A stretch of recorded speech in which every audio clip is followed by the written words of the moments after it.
Now, the National Security Advisor to the ECOWAS chair hailed the leadership of Bayo and his government in stopping what he called a very unfortunate incident. A delegation from ECOWAS Commission and the government of the Federal Republic of Nigeria was on Monday, November 27th, by Sierra Leone's president. The head of the ECOWAS Commission, Omar Aliyu Traore, conveyed to President Julius Maada Bio the message of the chair of the 15th regional bloc, President Bola Ahmed Tinubu. The envoy's visit is an apparent show of solidarity for Sierra Leone's government following a deadly attack that shook the capital, Freetown, on Sunday, where gunmen exchanged fire for several hours with security forces. And of course, joining me now to discuss this is Brigadier General Ahmed Mohamed, retired, was the former Chief of Staff, United Nations Peacekeeping, of course, joining in from Nairobi, Kenya. Thank you so much for your time. Thank you very much, Dako. Nice to have me.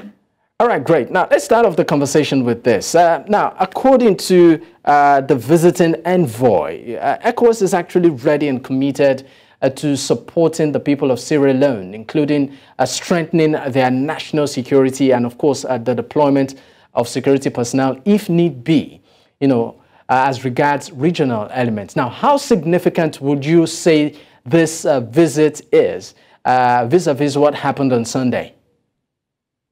Yeah, thank you very much for having me.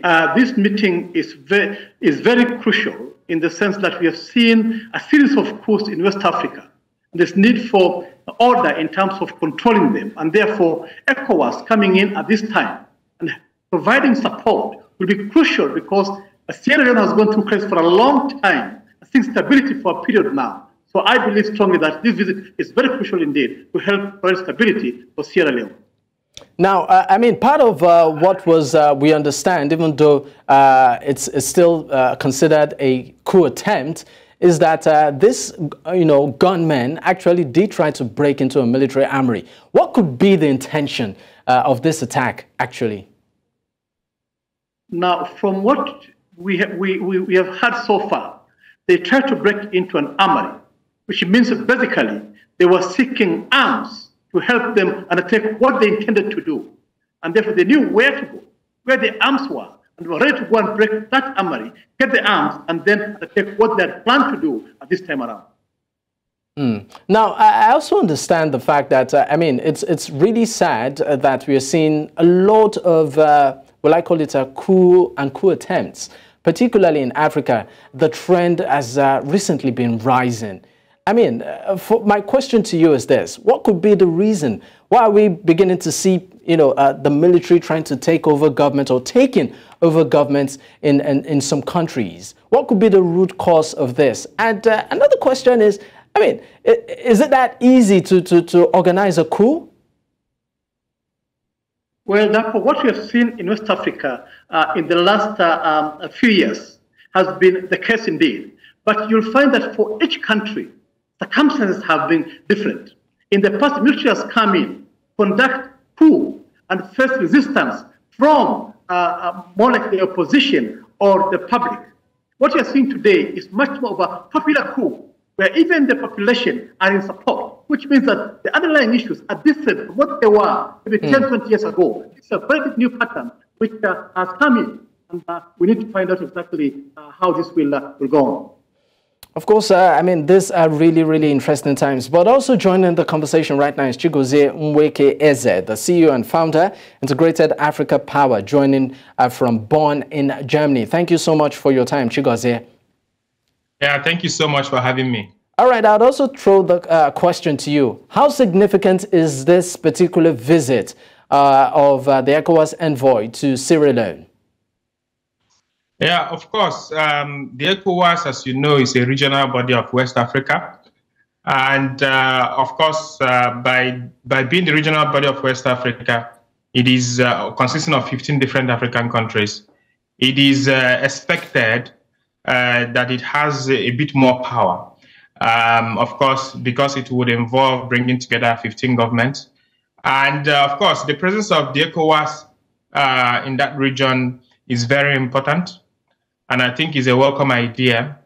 And it will sound, whatever the ECOWAS would communicate in that particular sense, would make more sense, would be strong and bold, and be a stronger message to Sierra Leone. So I think this is also the reason why ECOWAS went there, and I think it's a good move.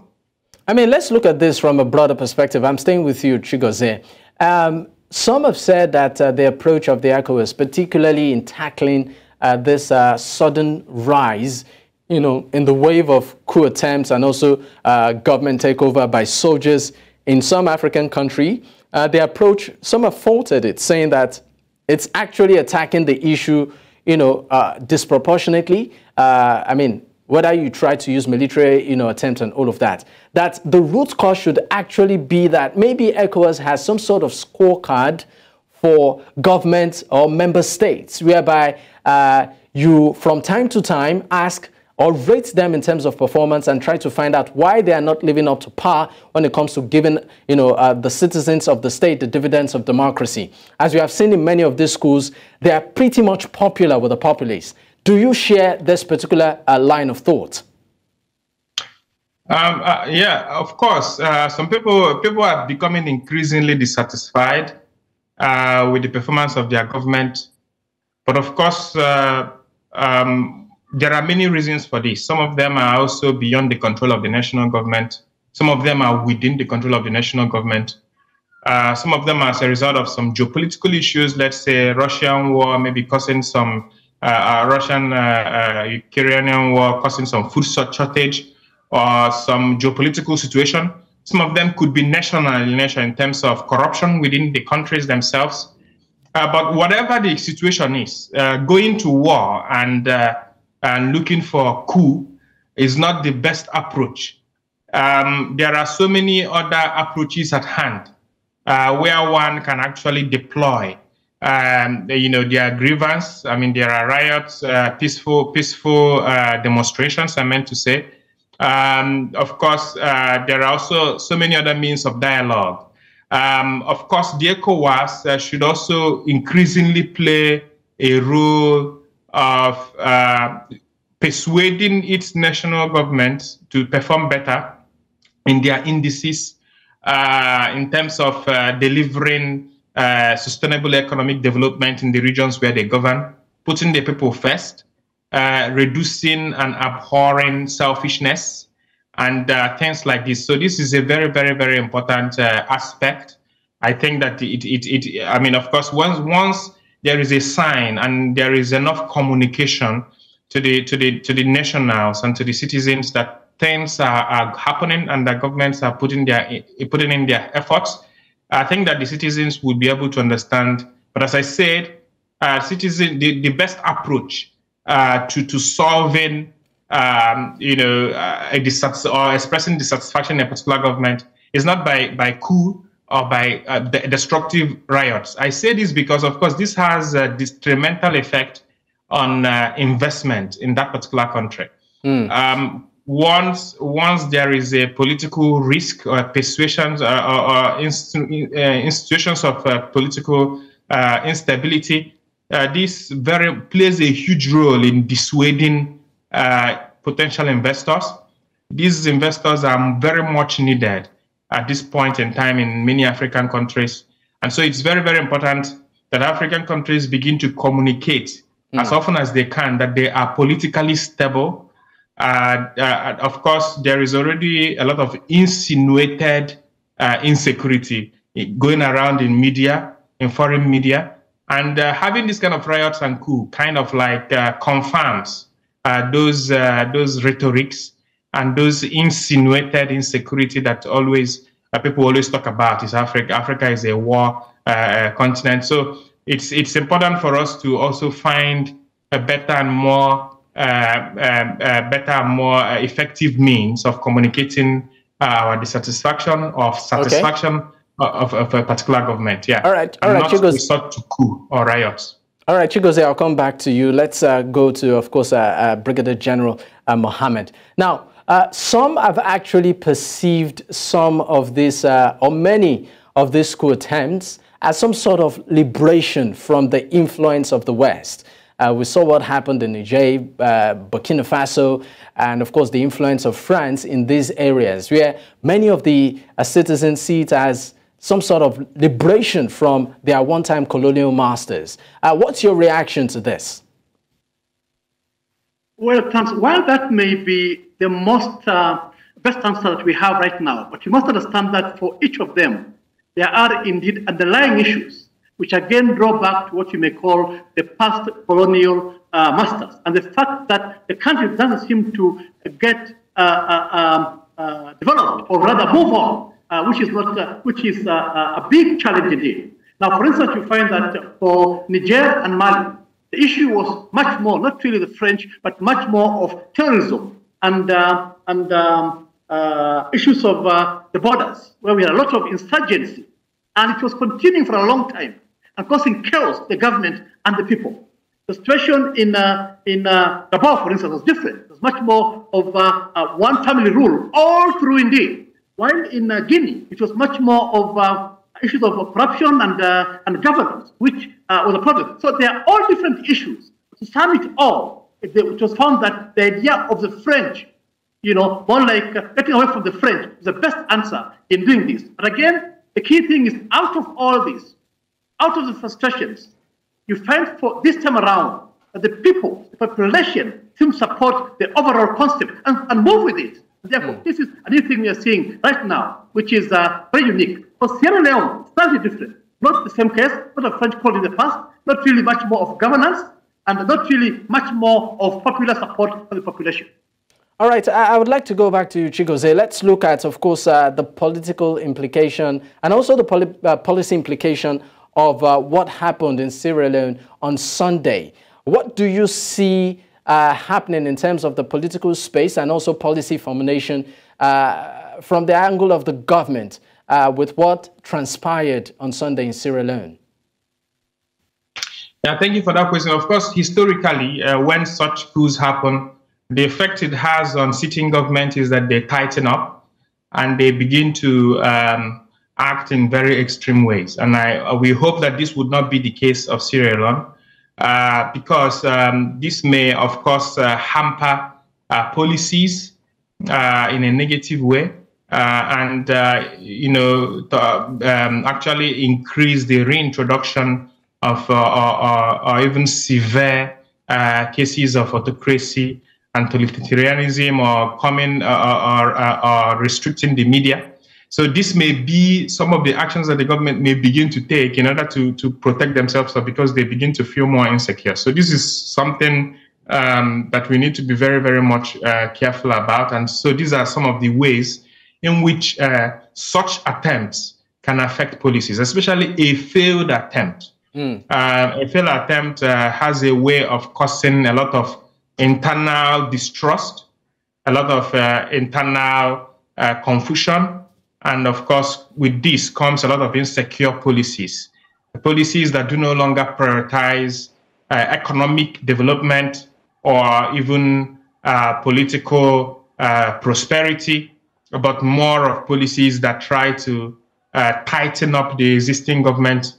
And we hope that the ECOWAS role would be to dissuade the Sierra Leone government not to resort to this insecure means of reaction, rather to communicate more the importance of democracy, the importance of peaceful demonstration, and also, of course, the importance of not taking power by force. Of course, especially referring back to history. I think that countries should remember history of their own countries and be able to take some lessons from what has happened in the past. But generally speaking, a country that is well known as being stable, it has a lot of benefits. It has a lot of multiplier effects in the economy. It encourages investors to make long-term investments in that particular economy. And I think that when we think about this more and talk more about this to the populace, people, I don't know if we have enough political education, but we need to have more political education via the media, so that the populace need to understand what they lose, be able to compare and make informed decisions about the actions they take.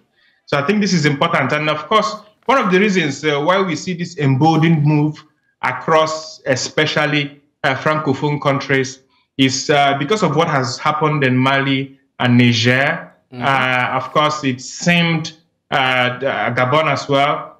Of course, it seems to many a signal to many African countries, especially Francophone countries, that it was a successful coup. And of course, things seem a bit more stable. And so there is that risk of many other countries trying to do this as well, over any excuse, including also selfish reasons. So I think it's very important for us to curb this. And we are only seeing this, surprisingly, within the ECOWAS sub-region. I think it needs a lot of questioning and a lot of more work.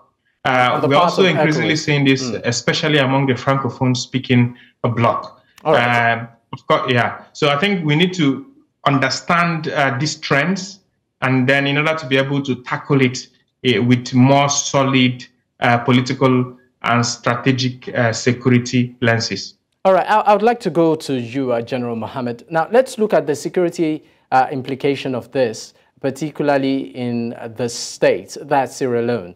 What do you see becoming of the security architecture in the state in the coming weeks?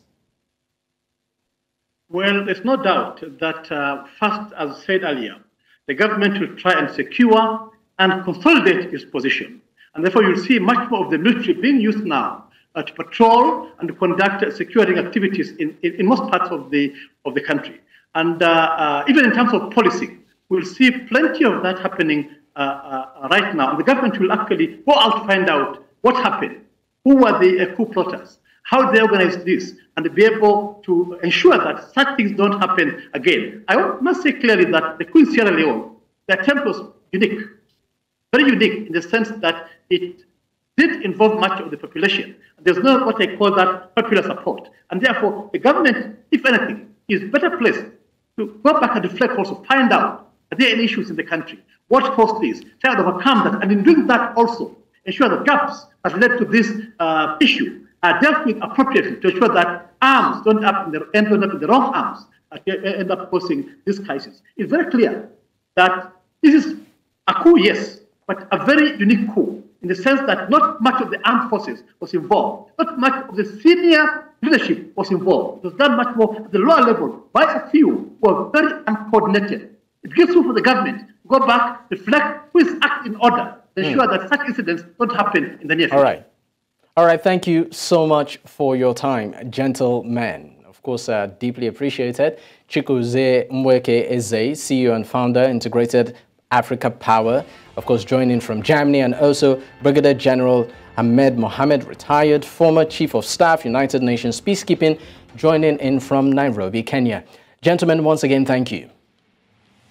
Very much, Dapo. Thanks for having me. All right. Yeah, thank you. Thanks for having me. Of course, this is at the point where we draw the curtains on today's show. Let's do this again some other time. My name is Dakbo Adigboyi. Bye for now.